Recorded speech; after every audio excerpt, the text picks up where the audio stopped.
Hi tears, அஸ்ஸலாமு அலைக்கும். Welcome to as Tamil. நான் உங்கள் சாய்ரா ஆஷிக். எல்லாரும் எப்படி இருக்கீங்க? இன்றைக்கி நம்ம கடலை மாவு பயன்படுத்தி ரொம்ப சூப்பரான ஒரு தீபாவளி ஸ்வீட் செய்ய போகிறோம். இவ்வளவு ஈஸியாக ஸ்வீட் செய்ய முடியுமா அப்படின்ற மாதிரி இருக்கும்.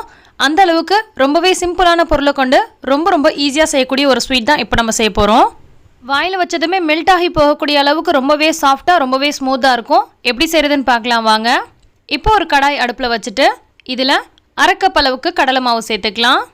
இதை ஒரு 2 நிமிஷத்துக்கு நல்லா வறுத்துக்கலாம். மிதமான தீயில வச்சு வறுத்துக்கோங்க. நல்ல வாசம் வரது வரைக்கும் இந்த மாதிரி கிளறி விட்டுட்டே இருங்க.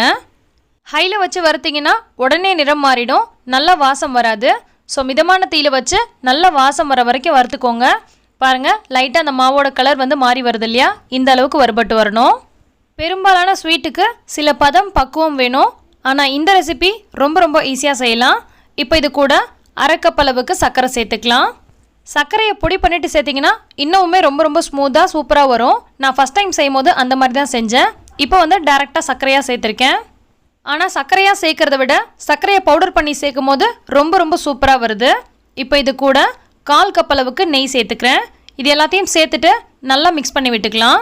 நம்ம சர்க்கரையாக சேர்த்துருக்கனால இது கரையிறதுக்கு கொஞ்சம் டைம் எடுக்கும். இது கூட நீங்கள் ஒரு 2 ஸ்பூன் போல் தண்ணி சேர்த்துக்கோங்க. தண்ணி அல்லது பால் ஏதாவது ஒன்று 2 ஸ்பூன் அளவுக்கு சேர்த்துக்கோங்க. அப்போ கொஞ்சம் ஈஸியாகவே கரைஞ்சி வரும். இப்போ இதை நல்லா கிளறிட்டே இருக்கணும். நல்லா சுருள பாத்திரத்தில் கொஞ்சம் கூட ஒட்டாமல் நல்லா சூப்பராக வரும். ஹல்வா பதத்துக்கு வரும். அந்த மாதிரி நம்ம கிளறிட்டே இருக்கணும். மிதமான தீயில வச்சு நல்லா கலந்து விட்டுட்டே இருங்க. பாருங்கள், எல்லாம் ஒன்று சேர வந்திருக்கு. இந்த ப்ராசஸ் ஃபுல்லாகவே நம்ம மிதமான தீயில வச்சு தான் பண்ணணும். ஹை ஃப்ளேமில் வச்சு பண்ணக்கூடாது. இப்போ பாருங்கள், நல்லா கெட்டியாகி பாத்திரத்தில் எங்கேயுமே ஒட்டாமல் சூப்பராக வந்திருக்கு. இப்போ நம்ம ஸ்டவ் ஆஃப் பண்ணிவிட்டு இதை ஒரு நெய் தடவி வச்சுருக்க ஒரு ட்ரேயில் கொட்டிக்கலாம். நான் செஞ்சுருக்க அளவு ரொம்ப கம்மியான அளவுங்க. இதில் ஒரு 8 பீஸ் போல் வரும். உங்களுக்கு தேவைப்படுற அளவுக்கு நீங்கள் செஞ்சுக்கலாம். இந்த மாதிரி நல்லா சமன்படுத்திக்கலாம். இதை அப்படியே எடுத்து ஒரு 1/4 மணி நேரத்துக்கு ஃப்ரிட்ஜில் வச்சுட்டு அதுக்கப்புறமா எடுக்கலாம். ஃப்ரிட்ஜில் வச்சோம்னா உடனே செட் ஆகிரும். வெளியில் வச்சோம்னா ஒரு அரை மணி நேரத்துலேருந்து 3/4 மணி நேரம் போல் ஆகும். இப்போ நல்லா செட் ஆகிருக்கு. இதை அப்படியே கவுத்து விட்டுறலாம். நெய் தடவி இருக்கனால ரொம்ப ஈஸியாக கழண்டு வந்துடும். இதை ஒரு கத்தி வச்சுட்டு இந்த மாதிரி பீஸாக கட் பண்ணி எடுத்துக்கலாம்.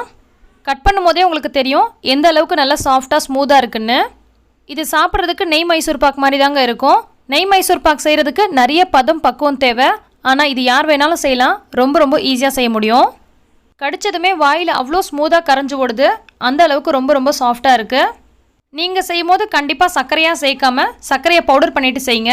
நான் இந்த மாதிரி செஞ்சதை விட சர்க்கரையை பவுடர் பண்ணி செஞ்சப்போ ரொம்ப சூப்பராக வந்துச்சு. தீபாவளிக்கு இந்த ஈஸியான ஸ்வீட் செஞ்சுட்டு எப்படி வந்துச்சுன்னு கமெண்ட் பண்ணுங்கள். இந்த ரெசிபி உங்களுக்கு பிடிச்சிருக்குன்னு நினைக்கிறேன். பிடிச்சிருந்தா லைக் பண்ணி ஷேர் பண்ணுங்கள். எல்லா புகழும் இறைவனுக்கே. நன்றி.